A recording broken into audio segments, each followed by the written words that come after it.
আসসালামু আলাইকুম প্রিয় শিক্ষার্থী বন্ধুরা, আশা করছি সকলে ভালো আছেন। আপনাদের সামনে এইচএসসি পরীক্ষা। আজকে আমরা বাংলা দ্বিতীয় পত্রের সাজেশন দিব আপনাদের। কোন টপিকগুলো বেশি গুরুত্বপূর্ণ এবং কিভাবে পড়বেন সেইটা আমি আমার মতো করে বলার চেষ্টা করব। সম্পূর্ণ ভিডিও দেখলে আশা করছি উপকৃত হবেন। তো ধৈর্য সহকারে সম্পূর্ণ ভিডিও দেখুন। আর আমাদের চ্যানেলে যারা নতুন তারা অবশ্যই আমাদের চ্যানেলটিকে সাবস্ক্রাইব করে পাশের বেল আইকনটি বাজিয়ে দেবেন। এটা আপনাদের প্রতি অনুরোধ।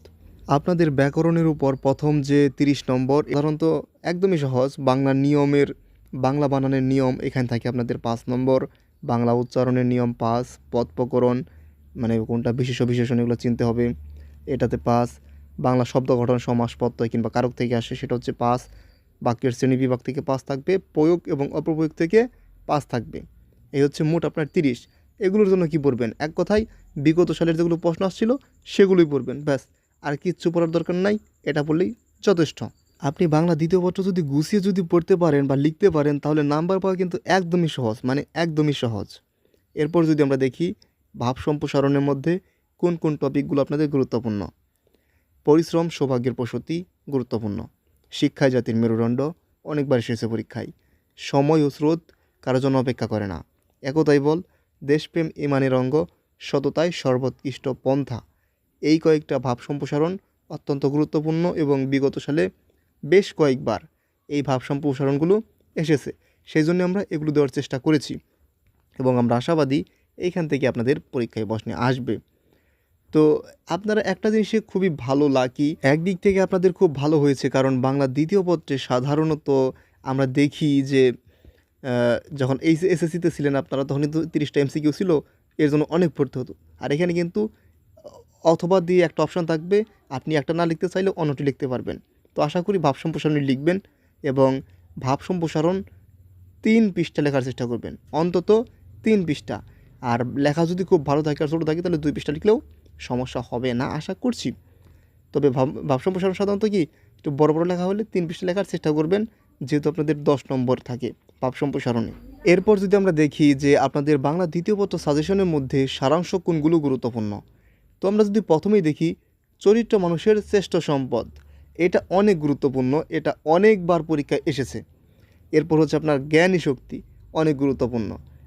তারপর হচ্ছে আত্মবিশ্বাস সফলতার চাবিকাঠি, অধ্যবসায়ের গুরুত্ব, মানব কল্যাণমূলক বক্তব্য ভিত্তিক সারাংশ আসতে পারে আপনাদের। সাধারণত আমি উপরে যে 4টা সারাংশের লিস্ট দিয়েছি এখান থেকেই সারাংশ আসে পরীক্ষায়। বিগত সালে যদি আপনারা প্রশ্ন দেখেন তাহলে আপনারা এরকমটাই কিন্তু দেখতে পাবেন। আর সারাংশ 3, 4, 5 লাইনের বেশি লেখার কোনো দরকার নেই, কারণ নামই হচ্ছে আপনার সারাংশ সারমর্ম। এটা হচ্ছে আপনি যদি বেশি লেখেন তাহলে তো হবে না, কম লিখতে হবে। এটা কিন্তু কম লিখতে হবে আপনার, ভালো করে মনে রাখবেন। সারমর্ম কোনটা কোনটা গুরুত্বপূর্ণ আমরা একটু দেখে নিই। দেশপ্রেম গুরুত্বপূর্ণ, মানবতা গুরুত্বপূর্ণ, শিক্ষা, শ্রমের মর্যাদা, স্বাধীনতার চেতনা। আমি কিন্তু এখানে সংক্ষেপে সংক্ষেপে লিখেছি। তো এই 5টা গুরুত্বপূর্ণ এবং এই 5টা থেকে আপনাদের পরীক্ষায় অনেকবার এসেছে। তো এই সারমর্মগুলো দেওয়ার চেষ্টা করবেন। আমার মতে সারমর্ম দেওয়াটাই ভালো সারাংশর চেয়ে। আর এগুলো 3, 4 লাইনের কিন্তু বেশি দিবেন না, আমি আবারও বলছি। এটা কিন্তু নামই সারমর্ম, মানে কি ছোটো করে যেটা দিতে হবে সেটা। এখন আপনি অনেকে এটা আধা পেজ 1 পেজ লিখে লাভ নাই, তো এত লিখে কোনো লাভ নেই। এরপর আমরা দেখে নিই যে আবেদনপত্র অথবা চিঠির জন্য আমরা কী কী পড়ব এবং কোনটা কোনটা গুরুত্বপূর্ণ। লাইব্রেরি স্থাপনের জন্য আবেদন অত্যন্ত গুরুত্বপূর্ণ। রাস্তা মেরামতের আবেদন, খেলার মাঠ সংরক্ষণের আবেদন, গাছ লাগানোর আবেদন, শিক্ষা সফরে অংশগ্রহণের অনুমতি চেয়ে আবেদন, বন্ধুর কাছে পরীক্ষার প্রস্তুতি বিষয়পত্র, বিদেশে অবস্থানরত বন্ধুর কাছে পত্র অথবা কুশল বিনিময়ের পত্র। এগুলোর বাইরে সাধারণত আপনার আবেদনপত্র আসে না। আর আপনারা আবেদনপত্র দেওয়ারই চেষ্টা করবেন এবং এটা 1 পৃষ্ঠার মধ্যেই দেওয়ার চেষ্টা করবেন, তাহলে ফুল মার্ক তোলা যাবে আর কি। লেখাটা একটু সুন্দর করার চেষ্টা করবেন, কারণ যেটা কম লিখবেন সেটা বেশি সুন্দর করে লেখার চেষ্টা করবেন। আর যেটা বেশি পেজ লিখবেন সেইটা একেবারে খারাপ না হলেও মোটামুটি লেখা আর কি, মানে হলেও চলবে আর কি। এটা হচ্ছে আপনাদের প্রতি সাজেশন। এরপর আমরা যদি দেখি প্রতিবেদন, কোন কোন প্রতিবেদন বেশিরভাগ গুরুত্বপূর্ণ। মাদকাসক্তি, ইফটিজিং প্রতিরোধ, বৃক্ষরোপণ কর্মসূচি, বইমেলা, বিজ্ঞান মেলা, শিক্ষা সফর, দুর্ঘটনা এবং পরিবেশ দূষণ। এই কয়েকটা প্রতিবেদন অত্যন্ত গুরুত্বপূর্ণ আপনাদের জন্য। এখন অনেকেরই প্রশ্ন আসছে প্রতিবেদন কয় পৃষ্ঠা লিখব। ওই একই কথা, যেহেতু 10 নম্বরে 3 পেজ অন্তত লেখার চেষ্টা করবেন। আর যদি লেখা মোটামুটি ভালো হয় বা ছোটো হয় বা ধীরে ধীরে হয় তাহলে অন্তত 2 পেজ লিখবেন। এই হচ্ছে আপনাদের প্রতি মানে পরামর্শ। এরপর আপনাদের সংলাপও আছে, সংলাপও 3 পৃষ্ঠা লিখবেন। সংলাপ হচ্ছে একজনের সাথে আর কি কথা বলা বা 2-3 জন মানুষের সাথে কথা বলা। তো সংলাপ কোনটা গুরুত্বপূর্ণ? মোবাইল ফোনের অপব্যবহার, পরিবেশ দূষণ, বই পড়ার গুরুত্ব, মাদকাসক্তি, ট্রাফিক জ্যাম অথবা ইন্টারনেটের সুফল ও কুফল।